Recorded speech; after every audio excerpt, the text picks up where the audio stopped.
Summer special வீக்கில் இன்றைக்கி நம்ம பார்க்க போகிற ஜூஸ் பைனாப்பிள் ஜூஸ். இந்த பைனாப்பிளை நம்ம டெய்லி கூட சாப்பிட்லாம், அந்த அளவுக்கு பெனிஃபிட்ஸ் இருக்குது. எலும்பு ஸ்ட்ராங் ஆக்கும், நம்மளோட பல்ல ஸ்ட்ராங் ஆக்கும், அப்புறம் கண் பார்வையை அதிகரிக்கும், இம்யூனிட்டி அதாவது நோய் எதிர்ப்பு சக்தியை அதிகரிக்கும். இந்த மாதிரி ஏகப்பட்ட பெனிஃபிட்ஸ் இருக்குது. ஸோ கண்டிப்பாக இந்த மாதிரி சம்மரில் வந்துட்டு பைனாப்பிள் ஃப்ரூட்டாக சாப்பிட்றத விட இந்த மாதிரி ஜூஸாக செஞ்சு சாப்பிடுங்க. ரொம்ப ரொம்ப டேஸ்ட்டாக இருந்துச்சு. வெல்கம் டு சலிமா சமையல். சேனலை சப்ஸ்கிரைப் பண்ணாதவங்க சப்ஸ்கிரைப் பண்ணுங்க.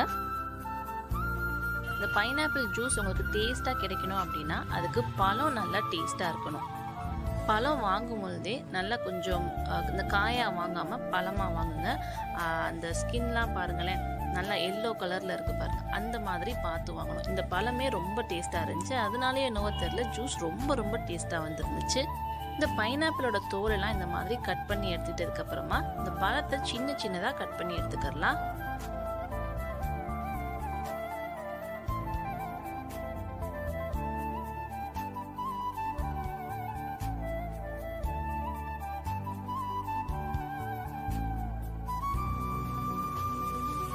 இந்த மாதிரி சின்ன சின்னதாக கட் பண்ணதுக்கு அப்புறமா ஒரு மிக்ஸி ஜாரில் சேர்த்துருங்க. இந்த பைனாப்பிள் கூட 10 ஐஸ் கியூப்ஸ் சேர்த்துக்கலாம். இதை நல்லா அரைக்கணும், அதுதான் ரொம்ப முக்கியம். சும்மா ஏனோ தானோன்னு அரைக்கக்கூடாது, நல்லா அரைச்சிடணும். பைனாப்பிள் நல்லா அரைச்சதுக்கு அப்புறமா அது நல்லா திக்காக இருந்தது, அதனால நான் ஒரு 1/2 டம்ளர் அளவுக்கு தண்ணி சேர்த்து திரும்பவும் நல்லா அரைச்சிக்கிட்டேன். நல்லா அரைச்ச பைனாப்பிளை நம்ம வடிகட்டிடலாம். நான் ஒரு 3லேருந்து 4 நிமிஷம் வரைக்கும் நல்லா அரைச்சிக்கிட்டேன். அதனால் பாருங்கள், அப்படியே நல்லா நொர பொங்க நல்லா இருக்குது பார்க்குறதுக்கே. டெய்லியும் ஜூஸில் வந்து நம்ம தேன் தான் ஆட் பண்ணுறோம். இன்றைக்கி ஒரு சேஞ்சுக்காக நான் நன்னாரி சர்பத் சேர்த்தேன், ஒரு 2 டேபிள் ஸ்பூன் அளவுக்கு. இப்போ ஜூஸ் ரெடி ஆகிடுச்சு. இதை சர்வ் பண்ணுறதுக்காக அந்த கிளாஸை கொஞ்சம் டெக்கரேட் பண்ணலாம் அப்படின்னு சொல்லிட்டு கொஞ்சமாக மிளகாத்தூளையும் உப்பையும் போட்டு நல்லா மிக்ஸ் பண்ணிட்டேன். நார்மலாகவே நம்ம பைனாப்பிள் ஃப்ரூட்டாக சாப்பிடும்பொழுது இந்த மிளகாத்தூளும் உப்பும் தொட்டு சாப்பிட்டா ரொம்ப ரொம்ப டேஸ்ட்டாக இருக்கும்ல. கொஞ்சமாக லெமன் எடுத்து இந்த கிளாஸோட வாய் பகுதியில் தேய்ச்சிக்கிறலாம், அப்போ தான் அந்த மிளகா வந்துட்டு இதில் ஒட்டும்.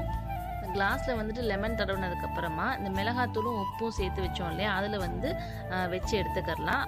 இப்போ பாருங்கள், பார்க்குறதுக்கே ரொம்ப அழகாக இருக்குது. நாங்கள் இது சும்மா வீடியோவுக்கு பார்க்க நல்லா இருக்கும் அப்படின்னு தான் ட்ரை பண்ணோம். ஆனால் அந்த ஜூஸை இதோட சேர்த்து குடிக்கும் பொழுது ரொம்ப ரொம்ப டேஸ்ட்டாக இருந்துச்சு. இந்த உப்பு, புளிப்பு, காரம் இதெல்லாம் சேர்ந்து வேறு லெவல் டேஸ்ட்டாக இருந்துச்சு. ரெடி பண்ண கிளாஸில் தேவையான அளவுக்கு ஐஸ் க்யூப் சேர்த்துக்கலாம்.